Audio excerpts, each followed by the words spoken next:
Il y a 2 ans, j'y connaissais absolument rien en création de jeux vidéo. Je savais même pas ce que ça voulait dire coder et je pensais que créer des jeux c'était impossible. Mais depuis, j'ai appris à coder et j'en ai créé plein. Des jeux en 2D, en 3D, des jeux PC ou même des jeux mobiles, j'ai appris plein de choses. Donc aujourd'hui, on va revenir plus de 2 ans en arrière. Je vais vous raconter mes débuts catastrophiques dans la création de jeux vidéo avec des jeux éclatés au sol que j'avais créés à l'époque. Puis on va avancer petit à petit dans le temps pour suivre mon évolution et voir mes jeux les plus stylés. Et petit bonus, en fin de vidéo, on va parler thunes. Et ouais, on va voir combien j'ai gagné en 2 ans de création de jeux vidéo parce que c'est quand même pas dégueu. Mais avant de passer à ça, il faut que je vous parle de mon premier pas dans la création de jeux vidéo. Comme je vous l'ai dit, j'y connaissais absolument rien. J'étais vers la fin de ma seconde au lycée, j'avais jamais créé de jeux vidéo et un jour je suis allé voir mon frère aîné et je lui ai dit "Eh mec, viens on crée un jeu vidéo."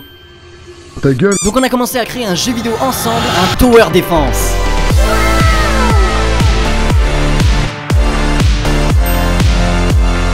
C'est joli non? Et bah dites-vous que ça c'est le truc qu'on a essayé de copier. Parce que nous ça ressemblait plus à ça. Tada.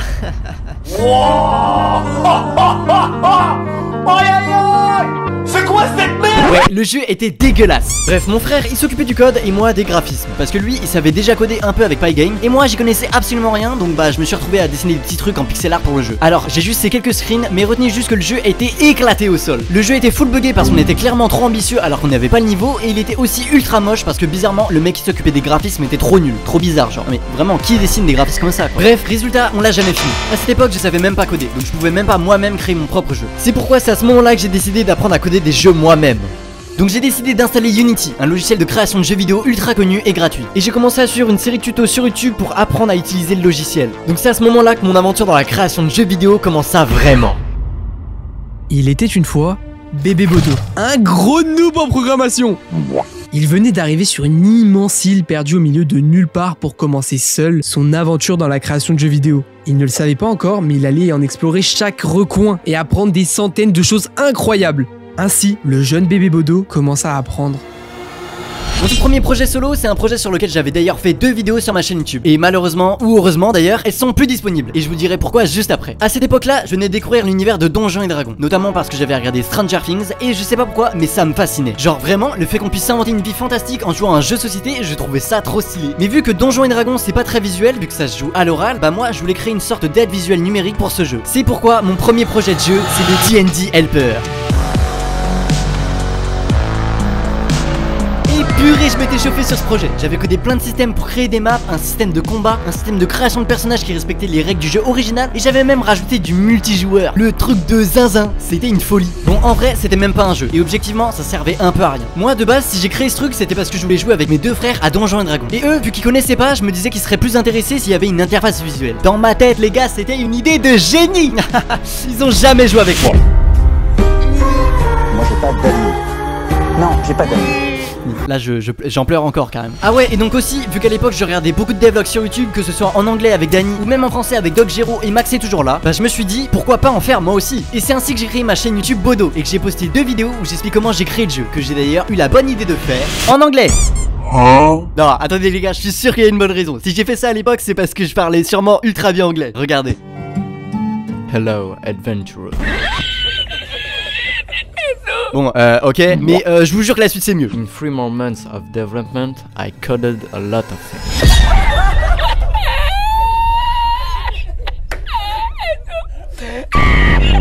Eh les gars, je sais pas ce qui s'est passé dans ma tête à l'époque, mais j'étais con. Ouais les gars, avant d'être l'énorme chat ultra drôle et charismatique que je suis aujourd'hui, je faisais des vidéos en anglais. Et oh mon dieu, à l'aide. Creating this type of map. Concentre-toi.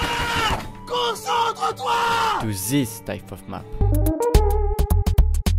Bref, malgré que ce projet soit même pas un jeu, j'avais vraiment appris plein de trucs. Au niveau de l'utilisation d'Unity, au niveau du code, au niveau du multijoueur. Et en fait j'étais devenu assez à l'aise avec ce moteur. Et vu que bah j'avais trop aimé taffer là-dessus, bah j'ai continué. Après avoir bravé les nombreux obstacles qui se trouvaient sur son chemin, le jeune et trépidant Bodo se lança dans un nouveau défi où il allait devoir repousser ses limites. Bébé Bodo évolue alors en Bodoberman. Mais qu'est-ce que tu me baragouines, sale fils de... Ouais, Bébé Bodo évolue en Bodoberman parce que à cette époque je codais vraiment comme un chien. Bref, après ça j'ai décidé de créer mon premier jeu en 3D. Je kiffais bien les jeux du genre Orc Must Die, donc j'ai eu envie de créer un jeu similaire. Et là je me suis pris une énorme claque dans la gueule. J'avais créé un projet en 3D sur Unity et j'y comprenais absolument rien. Parce que ouais, en 3D, on ajoute une troisième dimension. Et ça changeait tout pour moi. Je savais pas quoi faire. Non mais sérieux, imagine t'es débutant et là pour tourner un objet, tu dois utiliser un truc mathématique qui s'appelle quaternion. Qu'est-ce que c'est que cette horreur là? Bref, j'ai clairement paniqué parce que déjà j'y comprenais rien. J'ai peur. Mon cœur tremble. Les pieds tremblent. Quaternion de con là. Et surtout pour un jeu 3D, il me fallait des modèles 3D.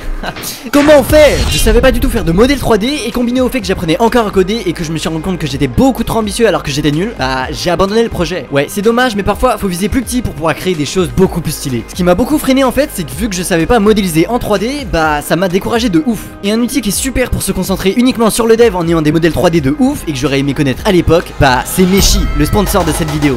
Meshy.ai, c'est le leader mondial incontesté de la modélisation 3D assisté par IA, avec plus de 40 millions de modèles créés jusqu'à maintenant. Ils viennent de sortir leur nouvelle IA Meshy 6 Preview qui est totalement incroyable et qui permet d'obtenir des modèles beaucoup trop stylés. Par exemple, ça c'est un personnage généré avec l'IA Meshy 5 qui est déjà ultra stylé, mais avec Meshy 6 il y a une énorme amélioration au niveau des modèles qui donne vraiment un aspect de sculpture ultra réaliste. Pour créer un modèle, t'as juste à écrire ton prompt ou lui donner une image. Et Meshy, il génère un modèle 3D ultra qualitatif que tu peux faire texturer et animer avec l'outil de Meshy pour ensuite directement l'utiliser dans ton jeu. Et si t'as beaucoup de modèles à générer, tu peux utiliser la conversion d'image en 3D par lot qui te permet de créer 10 modèles à la fois. C'est idéal par exemple pour créer beaucoup d'assets pour ton environnement. Mais c'est pas tout parce qu'avec Meshy 6 Preview est intégré Nano Banana et VO3 Face Model qui permettent de convertir tes modèles 3D en vidéo style cinématique pour tes jeux et tes autres créations. C'est la fonction 3D vers vidéo et ça permet de gagner un temps de ouf. Mais Meshy 6 Preview c'est aussi la rétropologie automatique, la génération multivue et un assistant de prompt super pratique. Par exemple, si tu veux comparer Meshy aux autres IA génératives 3D, voilà un modèle généré par une IA concurrente et voilà le même modèle généré par Meshy. Ouais, y a pas photo, le modèle de Meshy est clairement le meilleur. En gros les gars, si vous galérez comme moi à l'époque à faire des modèles 3D ou que vous voulez gagner du temps tout en ayant des modèles de qualité, Meshy c'est une super solution. En ce moment, il y a 50% de réduction pour tous les nouveaux utilisateurs. Donc si tu veux le tester, je te mets le lien en description. Merci Meshy pour la sponsor, ça soutient de ouf. Et nous, on reprend la vidéo avec mon prochain projet. Vu que j'avais abandonné l'idée de créer un jeu en 3D vu que j'étais trop nul, bah je me suis tourné vers un projet qui allait me prendre énormément de temps mais qui allait aussi me passionner. Ce projet c'est tout simplement mon premier jeu mobile, Infinite Climb.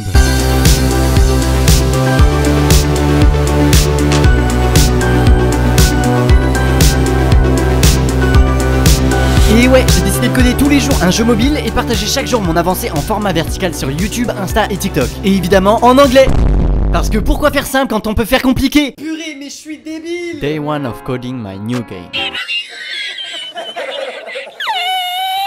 Le but du jeu est simple, on doit monter le plus haut possible en sautant de plateforme en plateforme qui ont d'ailleurs différents effets. L'orange se déplace horizontalement, la bleue foncée diagonalement, la rouge vous repousse, la bleue ciel vous permet de sauter plus haut, la violette vous téléporte, etc. J'avais bossé comme un ouf sur le jeu pendant plus de 3 mois et j'avais tout créé seul. J'avais fait un système d'augmentation de la difficulté, dessiné tous les graphismes et purée, je kiffais trop le fait de créer toutes les idées que j'avais en tête. Je trouvais ça vraiment trop cool et excitant. J'avais même commencé à créer un mode multijoueur qui devait se trouver dans le jeu final, mais finalement ça devenait trop compliqué pour pas grand chose donc je l'ai mis de côté. Et le 8 novembre 2023, je sors le jeu sur le Play Store avec 4 mois entiers de travail acharné.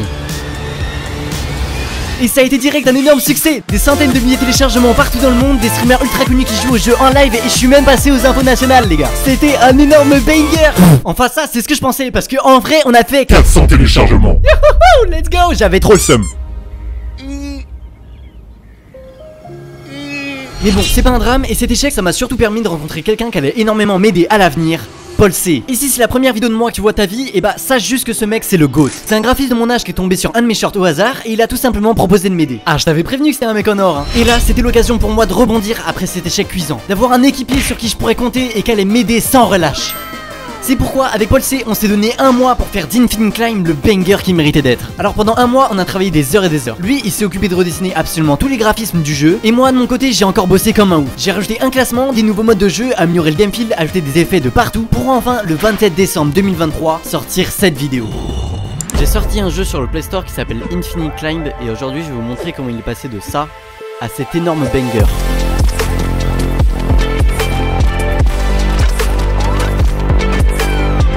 Oh oh oh, vous l'entendez? Oui, je parle en français. Je me suis enfin décidé à jeter par la fenêtre cette idée éclatée de parler en anglais et j'ai pondu un banger de 4 minutes 38 où je parle du jeu et de son développement. Et là je me disais, voilà, mon heure de gloire est arrivée. Cette vidéo va faire des centaines de milliers de vues et mon jeu va enfin devenir célèbre. Mouahaha, elle a fait 1300 vues.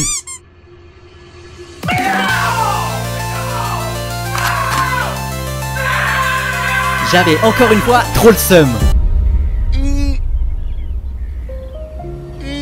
La vidéo était clairement pas un succès, mais bon, on a eu quelques installations en plus et les gens semblaient apprécier le jeu, donc voilà. Mais vous allez voir que c'est pas la fin pour Infincline, car le jeu connaîtra un certain succès un peu plus tard.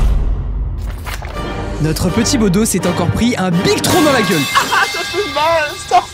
Mais il décida de passer à autre chose. Grandi de toute l'expérience qu'il avait acquérie grâce à ses longs mois de travail, il commença à penser à de nouveaux projets et surtout à de nouveaux concepts de vidéos. Bodoberman évolue alors en Bonobodo.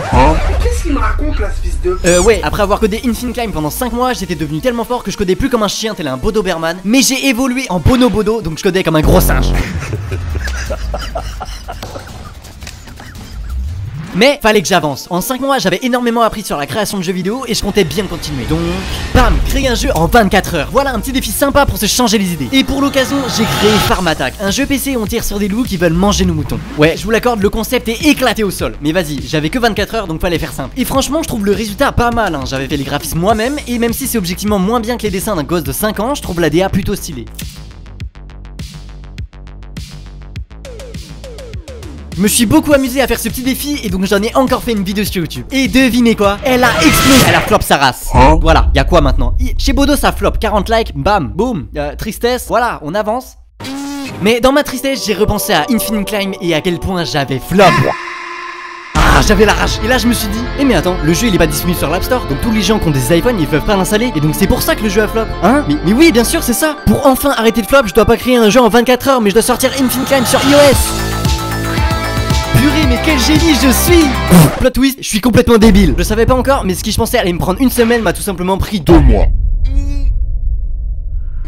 Je vous laisse aller regarder la vidéo que j'ai faite sur le sujet si vous voulez savoir pourquoi ça a pris autant de temps, parce que j'ai la flemme de tout réexpliquer. Mais en gros, au bout de 2 mois, j'ai enfin réussi à sortir Infincline sur l'App Store. Et ça avec une petite mise à jour assez sympa qui rajoutait un peu de contenu. Bref, et cette vidéo a bien évidemment flop.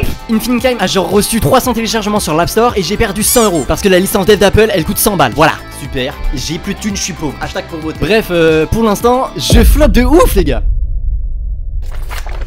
Ah là là là là, que de mes aventures. Tu flops salement poteau quand même, hein. Non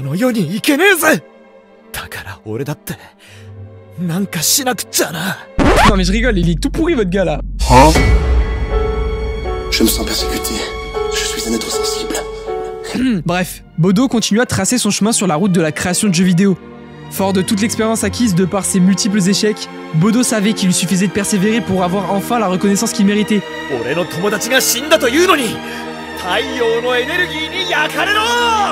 Bonobodo évolue alors en Bodolce Vita.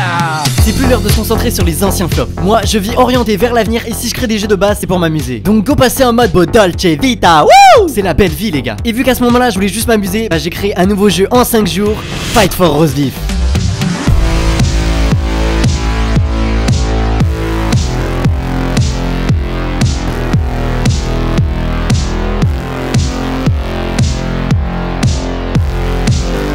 C'est un jeu que j'ai créé à l'occasion d'une game jam sur le thème de la dualité. Et très franchement, je le trouve beaucoup trop clean. Pour le thème de la dualité, j'ai simplement opté pour un platformer en multijoueur local où on doit rapporter le plus vite possible un morceau de roast beef à un chat. Ouais, je sais, le scénario il est encore une fois éclaté au sol, mais en vrai comparé à d'autres jeux que je vais créer plus tard, je vous jure que ça va encore. Bref, pour le jeu, je m'étais chauffé de ouf. J'avais créé des déplacements bien sympathiques et rageants, des niveaux super cool, et j'avais même créé une sorte de cinématique d'intro trop stylée sous forme de BD. Ouais, pas mal. Bref, encore une fois, j'ai fait une vidéo sur le sujet. Paul C a comme d'habitude cook de ouf pour la miniature, parce que oui, je vous l'ai pas dit, mais c'est lui qui s'occupe de toutes les miniatures de la chaîne. Et très franchement, heureusement qu'il est là, parce que moi, je suis éclaté. Et pour la première fois, j'ai dépassé les 5000 vues. La dinguerie! La vidéo avait à l'époque fait genre 7000 vues, et grâce à elle, j'avais enfin dépassé les 1000 abonnés. J'avais le smile jusqu'aux oreilles. Bref, à ce moment-là, on arrive vers la fin de mon année de première au lycée. Donc ça fait tout juste moins d'1 an que je crée des jeux vidéo. Et pour le coup, j'ai assez peu bossé durant cette période, vu que j'avais le bac de français. Donc j'ai codé 3 petits projets. Le premier, c'est Jimmy's Battle, un jeu que j'ai créé en 7 heures sur Godot, un autre moteur de jeu que je maîtrisais absolument pas et que je voulais tester. En gros, on y contrôle Jimmy, un astronaute tout mignon, et on doit exploser des astéroïdes en fonçant dessus. Nani? Ouais, il est bien costaud Jimmy hein. Le jeu est vraiment sympa, mais il reste aussi extrêmement simple, vu que bah je l'ai créé en 7 heures top chrono quoi. J'en ai d'ailleurs fait aussi une vidéo comme d'habitude sur la chaîne qui a environ fait 4000 vues à l'époque et j'étais assez content. Mon second projet de cette fin d'année, c'était une petite mise à jour de Fight for Rose Beef que j'ai codé en 2 jours. J'ai rajouté des lasers, des jump pads, des boutons et l'électricité. Ouais, je voulais améliorer un peu le jeu vu que je l'avais créé que en 5 jours et le résultat est franchement pas mal parce que grâce à ça, le jeu est je trouve vraiment clean pour quelque chose de créé en seulement une semaine au total. Et mon troisième et dernier projet de cette fin d'année scolaire, c'était tout simplement une sorte d'IA imbattable à un jeu de plateau. Je sais pas pourquoi, mais à cette époque, j'étais fasciné par les bots d'échecs et je voulais comprendre quels étaient les algorithmes qui se cachaient derrière tout ça. Donc pour essayer de comprendre, j'ai tout simplement créé un jeu de plateau comme dans Skylanders qui est d'ailleurs très moche parce que le rendre beau c'était pas vraiment ma priorité. Une fois que j'avais codé le jeu, j'ai essayé de créer une sorte de bot qui testait absolument toutes les possibilités de jeu avec plusieurs tours d'avance pour voir si j'arrivais à créer un bot imbattable. Et je m'en suis pas trop mal sorti d'ailleurs parce que j'ai finalement réussi à créer un robot beaucoup trop fort au jeu. Généralement tu sais que t'as bien bossé quand le bot que t'as créé pour le jeu te fout droit. Ces deux derniers projets, j'en ai encore fait 2 vidéos sur ma chaîne et je les considère aujourd'hui comme les pires de celles-ci. À l'époque, elles avaient gigaflop et elles avaient fait genre toutes les deux 2000 vues. Et surtout, je les considère pas du tout aujourd'hui comme des trucs dont je peux être fier. Fight for Roast Beef, c'est certes une grosse dinguerie, j'ai trop kiffé créer ce jeu, mais la vidéo dessus est franchement pas ouf. Et je pense aussi que la vidéo et le jeu sur l'IA imbattable aurait mérité que j'y mette un peu plus de travail. J'avais d'ailleurs commencé à travailler sur une version plus stylée du jeu, mais vu que la vidéo avait vraiment pas marché du tout, bah j'ai abandonné. Mais bon, à ce moment-là, ça fait déjà plus d'1 an que je crée des jeux vidéo et que je partage mes créations sur YouTube. Et bah je vois bien que ça marche pas. Je fais pratiquement pas de vues alors que le travail que je mets dans chaque vidéo se compte en plusieurs dizaines et dizaines d'heures. Parce que je m'occupe de créer le jeu, d'écrire la vidéo, de faire la voix off et de faire le montage. Et ça peut paraître peu, mais ça prend un temps de ouf. Alors ouais, je m'amuse comme un fou à créer des vidéos et des jeux parce que franchement je trouve ça trop cool. Mais là, il faut que je change.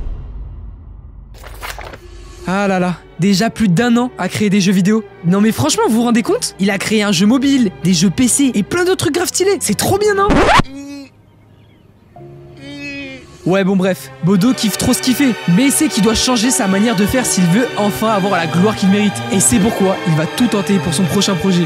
Là, c'est kit ou double.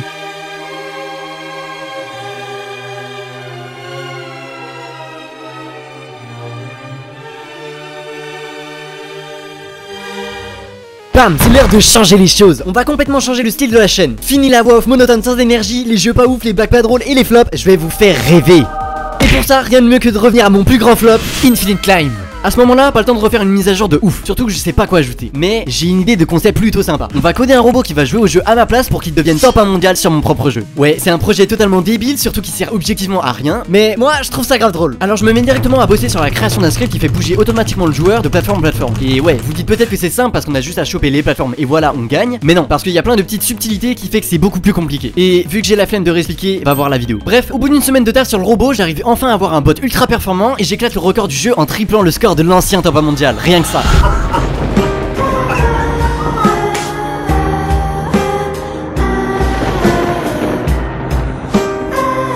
Bon, et évidemment, le but de tout ça depuis le début, en faire une vidéo. Mais regardez-moi ça, rien qu'à la miniature, on sait qu'elle est parfaite. Bref, cette vidéo, c'était ma pépite. J'y avais dépensé tellement de temps et d'énergie que je savais qu'elle allait tout péter. Je me suis éclaté sur l'écriture de la vidéo et au niveau du montage, je me suis lâché. J'en avais plus rien à faire. Je voulais juste vous en mettre plein la vue avec des blagues totalement absurdes et des moments d'émotion de ouf. Non mais vraiment, sérieux, jamais j'oublierai l'évolution de Robolide en Robodybuilder. Youhou, à moi la thune. Attendez, je vous fais la suite de l'histoire parce qu'il a câblé là. Bodo venait de concocter son dernier bijou, à la pointe de la technologie. Et en ce 12e jour d'octobre, il appuya sur le bouton publier. Et les gars, à mon plus grand regret, la vidéo a explosé. 330 000 vues, mais quoi, pardon? Attendez, hein, excusez-moi, je faisais 2000 vues avant, comment ça 330? Mais quoi, comment ça, je viens de dépasser les 10 000 abonnés, c'est quoi ça là? Ah oui, allô? Quoi? Comment ça, plus de 10 000 téléchargements sur Infinite Climb? Mais attends, mais c'est incroyable! Eh les gars, mais waouh! Carrément, j'en tape la danse de la victoire! Waouh! Ah, attendez, j'ai un autre appel. Allô? Oh quoi? Microsoft? Vous voulez racheter mon jeu pour plusieurs milliards de dollars? Mais avec grand plaisir! Bon, ouais, peut-être que la dernière partie, là, je l'ai inventée. Mais 330 000 vues, les gars, c'était incroyable. 330 000 vues? Plus de 10 000 téléchargements? Et la moula qui coule à flot? Non mais c'est pas possible, il est trop boosté votre petit Bodo, là.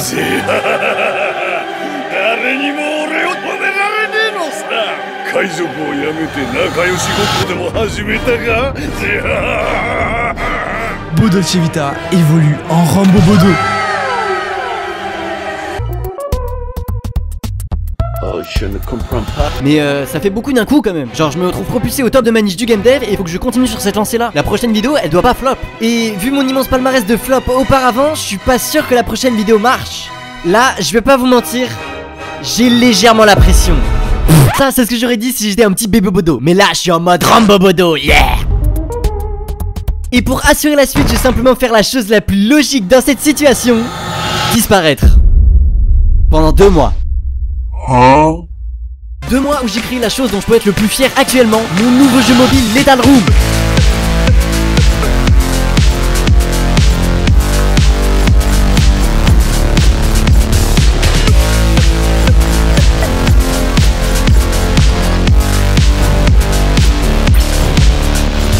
Bam, et ouais, les affaires reprennent. Je me suis donné 1 mois à top chrono pour créer un jeu mobile ultra quali. Et très franchement, je le trouve beaucoup trop bien. Le topo du jeu, c'est qu'on est enfermé dans une salle secrète par Dax, une méchante IA maléfique. Et en gros, on doit éviter le plus longtemps possible tous ces pièges mortels. C'est complètement zinzin. Et bah, je me suis encore une fois éclaté. Autant sur le concept du jeu que sur le design, l'algorithme, la création du personnage de Dax, ou surtout en fait. C'est à peu près à ce moment-là que je suis devenu assez fort en game dev pour coder à peu près tout ce que je voulais créer. Genre dès que j'avais une idée, je savais direct comment la mettre en œuvre en code pour arriver au résultat que je voulais. Et la preuve, c'est que Lethal Room, je l'ai créé en seulement 1 mois, alors que Infinite Time, j'ai mis 4 mois à créer la première version. Je suis allé 4 fois plus vite sur un jeu que je considère comme plus qualitatif et plus amusant. Mais pour ce projet, j'étais pas tout seul parce que Paul C m'a encore aidé. Et cette fois-ci, c'est pas lui qui s'est occupé des graphismes du jeu parce que c'est moi qui les ai tous faits, mais il s'est occupé de quelque chose que je maîtrise pas du tout, faire des images de ouf. Parce que ouais, Paul C de base, il est pas du tout dans le jeu vidéo. Son truc lui, c'est les affiches, la photographie, les dessins hyper stylés et le design en fait. En gros, quand j'ai besoin d'un truc ultra stylé, bah je vais lui demander. Je vous mets directement son Insta en description parce que c'est vraiment le GOAT. C'est d'ailleurs grâce à lui que j'ai des miniatures de salopards pour chacune de mes vidéos. Non mais sérieux, regardez-moi ce taf de ouf. Et ça, c'est que celle qu'on a gardée parce qu'il a aussi fait toutes celles-ci qu'on a finalement pas utilisées. Le GOAT quoi. Bref, et donc pour un jeu, il faut aussi des belles images de couverture pour le présenter. Donc Paul C, il a bossé sur tout ce qui était bannière, typographie et icône du jeu. Et très franchement, il a géré. Mais c'est pas tout, parce que pour la musique du jeu, j'y connaissais aussi absolument rien. Donc Paul C m'a recommandé un de ses potes, Cons. Et il a accepté de s'occuper de l'OST du jeu. Non mais attendez, écoutez-moi ça là. Et vous allez voir, Mekons va vraiment être un acteur majeur de mes projets par la suite. Bref, évidemment, pour sortir ce jeu, il fallait absolument que j'en fasse une vidéo. Et là, je savais qu'il fallait que je lâche une aussi grosse dinguerie que la dernière vidéo. Non mais sérieux, la dernière avait atteint 330 000 vues, j'avais trop peur que cette vidéo flop. Donc j'ai mis toute mon âme. Pendant 1 mois entier, j'ai écrit et monté la vidéo. J'y ai mis un scénario de ouf, des blagues de partout, tout en expliquant la création du jeu. Et j'ai même fini la vidéo par une bataille finale intégralement en japonais style animé pour choquer tout le monde. Pour vous dire, j'ai passé plus de temps à créer cette vidéo pour ma chaîne YouTube qu'à créer Lethal Room. C'est une dinguerie, j'ai mis 202 heures à monter cette vidéo alors que le jeu je l'ai codé en 200 heures.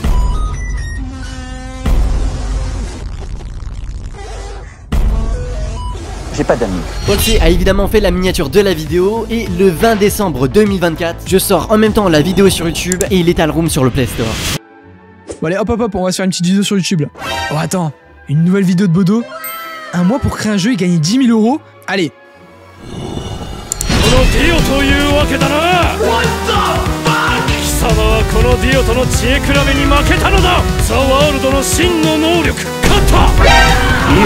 Mais what, c'est quoi cette dinguerie? La vidéo explose toutes mes espérances. Je tape les 20 000 vues en moins de 24 heures et tout le monde surkiffe le jeu. Genre vraiment, ensuite en 2 semaines la vidéo tape la barre des 100 000 vues et aujourd'hui elle en est à plus de 230 000. What the fuck? J'ai carrément gagné plus de 10 000 abonnés juste avec cette vidéo. Et avec ça, tout le monde va installer Lethal Room. La semaine de la sortie, on a fait plus de 15 000 téléchargements, des centaines d'avis positifs et on a carrément tapé le top 20 des jeux arcade du Play Store. Pardon? Et avec ça, la moula elle coule à flot. Parce que ouais, pour gagner un peu d'argent avec le jeu, il y a quelques petites pubs et des achats in-app totalement optionnels dans le jeu. C'était vraiment incroyable pour moi car c'était la première fois que je gagnais vraiment de l'argent avec mes jeux vidéo, mais je vous parlerai tout ça en fin de vidéo. Bon, alors ouais, 15 000 téléchargements, vous pouvez vous dire que c'est pas beaucoup dans le milieu du jeu mobile. Mais faut pas oublier qu'avant, des installations, j'en faisais 400. J'ai multiplié mon nombre d'installations par 37,5 les gars. C'est aberrant. Bref, Lethal Room c'est un succès pour moi, autant au niveau des stats que personnellement, parce que franchement c'est vraiment un jeu que j'ai adoré créer et il est beaucoup trop bien. Et vu que je suis un homme extrêmement respectueux envers ma communauté, je vais évidemment le laisser profiter de la compétition pour qu'il y aura le meilleur score sur Lethal Room, comme je l'ai fait sur Infinite Time. Ah là là. Lia a battu le record mondial du jeu, regardez, c'est incroyable, elle est trop forte. Non, attendez, je vous jure que je peux tout vous expliquer. Ah, on va éclater le record mondial de mon propre jeu en apprenant à une intelligence artificielle à y jouer. C'est ça mon nouveau défi, et purée, mais quel génie je suis. Non, non, non, toi tu n'es rien du tout. Toi tu sais ce que t'es un délinquant. Regarde-moi quand je te parle. Tu es un délinquant. Donc je passe à ce moment-là environ une semaine à apprendre à une intelligence artificielle à jouer à Lethal Room. Pour ce faire, en gros, je convertis le jeu en 0 et 1 et j'envoie ces données à l'IA. Et en fonction des données que je lui envoie, celle-ci me donne une action à effectuer, genre aller à droite par exemple. Mais pour qu'elle apprenne bien à jouer au jeu, faut l'éduquer. Donc faut lui donner des récompenses et des punitions. Et là, bam, c'est comme avec un gosse. S'il fait le ménage, qu'il est gentil et tout, tu lui files des cartes Pokémon. Mais par contre, s'il fait n'importe quoi, tu sors le fusil. Et au bout de cette semaine où j'ai passé une bonne trentaine d'heures rien qu'à laisser tourner mon PC pour que l'IA apprenne, et bah elle a littéralement atomisé le record du jeu. L'ancien record était détenu par un gars du nom de Smokey qui avait genre 17 000 points, et mon IA a tout simplement fait 158 000 points.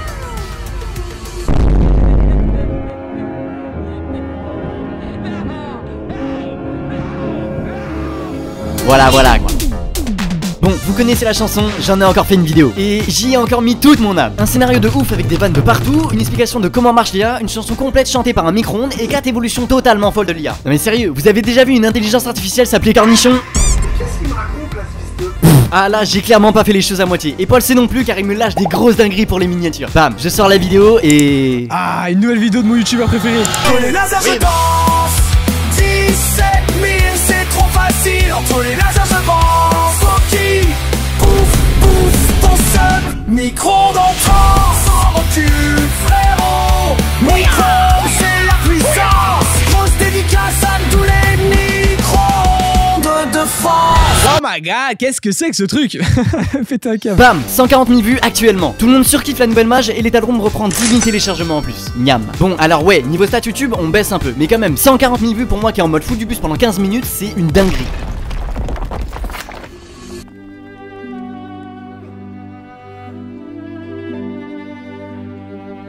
Ah là là, Bodo, t'as bien évolué, mon coquin. 出血多量で意識朦朧でありながら一流の賭博師さながらの心理戦のブラフ Je me souviens encore du flop d'Infinite Clive à l'époque. Les bons souvenirs. Espèce de gros baiser, va. Mais Bodo n'est qu'au début de son incroyable aventure. Et ouais les gars, il y a plein de rebondissements. Parce qu'il décide d'ouvrir une nouvelle porte dans le monde de la création de jeux vidéo qui va l'amener à se surpasser. Rambo Bodo évolue maintenant en 3D Bodo.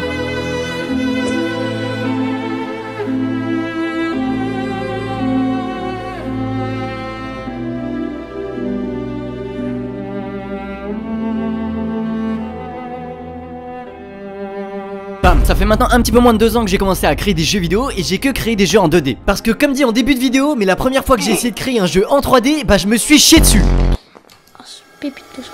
Alors oui, les jeux en 2D c'est cool, mais j'ai aussi vraiment envie de créer des jeux en 3D. Céleste, Hollow Knight, Terraria, Street Fighter et même Pokémon, c'est tous des jeux 3D et ils sont beaucoup trop bien. Il est con lui hein, mais il est drôle, très drôle. Bref, créer des jeux en 3D ça m'a toujours fait peur parce que il faut des modèles 3D et je suis trop nul. Mais là je me sens motivé parce que j'ai une bête d'idée de jeu. Un FPS préhistorique. Mais attendez les gars, c'est un super concept non? Ça va cartonner aux US c'est sûr. Faut changer de vision, comme dirait Einstein, think like Ooga Booga. Bam, et en 2 semaines top chrono j'arrive à un résultat plutôt sympa. Donc attendez, je vous présente un peu le jeu dans les grandes lignes. En gros on est un homme préhistorique et on doit se battre contre d'autres hommes préhistoriques, les Ooga Booga. Et on peut attaquer soit avec des cailloux, soit avec une massue, ou soit avec des steaks explosifs pour récupérer le saint steak de mammouth à la fin de chaque niveau. Ouais, l'idée de jeu est totalement folle. Bref, et vu que je suis totalement débile, et bah je me suis dit que ce serait bien de faire les doublages des Ooga Booga moi-même. Alors les gars, et premier degré j'étais totalement fou. Non mais écoutez-moi ça là, ils sont terrifiants. Tu veux voir ma b***? La voix est complètement débile mais moi je trouvais ça grave drôle. Et encore une fois, qu'on s'est occupé de l'OST du jeu et il en a même fait un remix funk. Wake up to reality.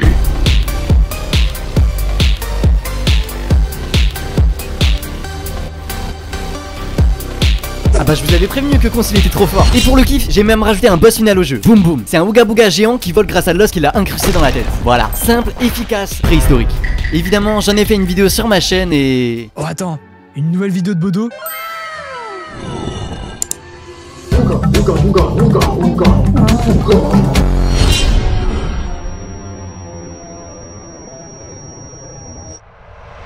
Bam, 120 000 vues à l'ère où j'écris cette vidéo. Les vues baissent petit à petit à chaque vidéo, mais je fais toujours des stats de malade donc c'est pas grave. Et apparemment, tout le monde a vraiment kiffé mon super doublage des Ooga Booga parce que la moitié des coms c'était ça. Hey cher Bodo, j'ai une idée de mise à jour. La voilà. Ooga Booga, Ooga, Ooga, Ooga. Bon, ok, petite blague au commentaire sympa. Ah, attends, 99 réponses? Booga. Booga bonga, Ooga Booga, Ooga. Ooga Booga, Ooga Ooga Booga. Booga. Ooga Booga bonga, Ooga Booga, Ooga. Ooga. Ooga Ooga Ooga Ooga Ooga Ooga Ooga Ooga Ooga Ooga Ooga Ooga Ooga Ooga Ooga Ooga Ooga. Après ça, bah je dois passer le bac.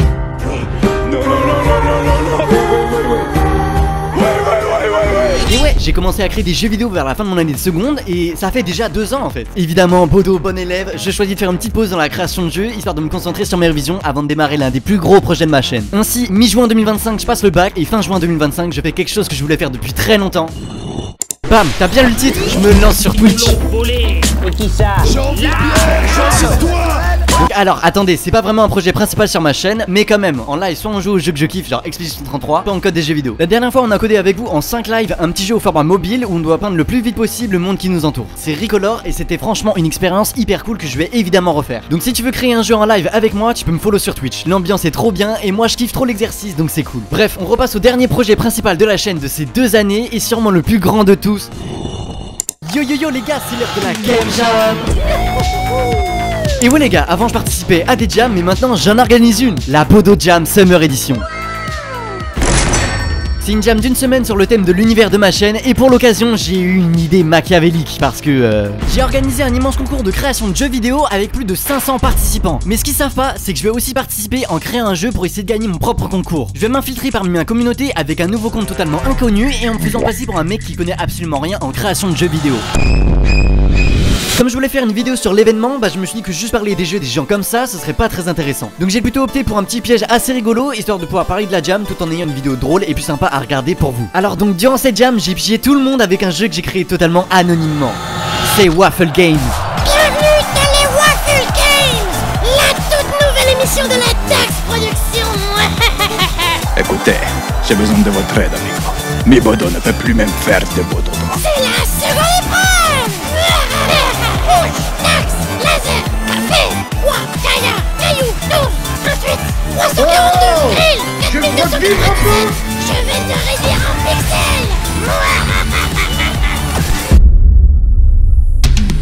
En gros, Waffle, l'assistant Dax, le méchant de mon jeu Lethal Room, organise des sortes de jeux et on doit survivre à 3 épreuves totalement déjantées. Et je me suis encore une fois éclaté à le créer. Non mais sérieux, la DA du jeu est trop clean je trouve. Le jeu est nerveux, amusant et on a à chaque fois envie de découvrir la suite du jeu. Je l'adore. J'ai tapé plus de 80 heures de taf sur le jeu en une semaine et je suis trop content du résultat. La première épreuve avec les labyrinthes est grave bien, la seconde avec le jeu de mémoire est ultra drôle et la troisième épreuve avec les robots kamikazes et le boss final est vraiment ultra clean. Non les gars, avec Once, on a carrément créé un son rock où Waffle chante pour la troisième épreuve.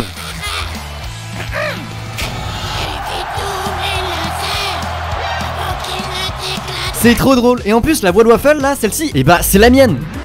Coucou les copains, c'est moi Podo, le doubleur officiel de Waffle. Juste pour vous montrer que c'est vraiment ma voix et que vous devriez vous abonner. Allez, on reprend la vidéo. Mais qu'est-ce qu'il me raconte là, ce fils de... Bref, je pense que c'est honnêtement un des jeux où j'ai pris le plus de plaisir à le dev. Parce que tout simplement, j'avais tellement appris depuis le début de mon aventure que dès que j'avais une idée un peu folle, je savais direct comment la créer. Une cinématique, bam, 2 heures et c'est good. Des robots kamikazes qui te foncent dessus, boum, je cote quelques petits trucs et c'est bon. Un personnage insupportable avec un nom complètement nul, pfiou, bim, un modèle 3D d'une télé qui bouge avec un shader pour les yeux et pour la voix je fais juste le gros débile devant mon micro. Bref, le pitch a totalement marché parce que les 500 participants de la jam sont bien tombés dans le panneau et la vidéo a aussi super bien performé parce qu'elle a dépassé les 100 000 vues en même pas 2 semaines. Bref, en faisant cette vidéo, je veux juste te montrer que créer des jeux vidéo c'est pas aussi compliqué que tu pourrais le penser. Moi de base, je suis juste un gars de 15 ans dans sa chambre qui s'est lancé et qui a persévéré même quand j'y comprenais absolument rien. Aujourd'hui, je viens d'avoir 18 ans, je suis toujours dans ma chambre et je suis content de pas m'être arrêté au premier bug que j'ai rencontré parce que à force de bosser encore et encore, je suis arrivé à un niveau où je peux créer les jeux vidéo qui me font kiffer. Et cette vidéo, bah c'est ça. Si tu veux commencer à créer des jeux, t'as juste à te lancer. Faut juste se dire que si tu commences maintenant, et bah dans 2 ans, t'auras 2 ans d'expérience. Ah là là, c'est un beau message que tu nous fais là mon petit Bodo. T'as bien avancé depuis la première fois que t'as lancé Unity. T'as bien galéré aussi, mais aujourd'hui j'ai créé des trucs plutôt stylés, je l'avoue. Mais maintenant j'ai une petite question pour toi, parce que tu me teases depuis le début de la vidéo quand même. Combien t'as gagné? Hein? Nante koto da. Kaifuku shinaku te wa shigatorin. Kate ya hoho nazo dou demo yoi no da. Non, en vrai, je vais vous le dire, de tous les jeux que j'ai créés, il y en a que 2 qui m'ont rapporté de l'argent. C'est Infinite Climb et Lethal Room, mes 2 jeux mobiles. J'y ai intégré des petites pubs et des achats in-app qui sont, je le précise, totalement optionnels. C'est juste du cosmétique pour les gens qui voudraient me soutenir. Alors du coup, voilà, je vais commencer par celui qui m'a rapporté le moins. Infinite Climb, il y a eu plus de 70 000 pubs de regarder, qui m'a rapporté 160 € plus 35 € d'achat in-app. Lethal Room, lui, c'est un peu plus intéressant, parce qu'il y a eu plus de 220 000 pubs de regarder. Et donc moi, j'ai reçu grâce à ça 430 €, auxquels j'ai ensuite ajouté les achats in-app qui m'ont eux rapporté 170 €. Donc au total, j'ai réussi à gagner 795 €, auquel on déduit le prix des licences développeurs, donc 25 € pour les licences à vie d'Android et 200 € pour 2 ans de licence développeur Apple. Ce qui fait que en 2 ans, j'ai réussi à gagner 570 € en créant des jeux vidéo. Ça représente 24 € par mois. Et donc vu qu'en 2 ans c'est pas beaucoup, et bah je t'invite à t'abonner, à mettre un like, un commentaire et à partager la vidéo à tes amis. Parce que cette vidéo c'est plus de 2 ans de travail résumé en 25 minutes. Donc un grand merci à tous ceux qui le feront et je vous dis à la prochaine. Tchou.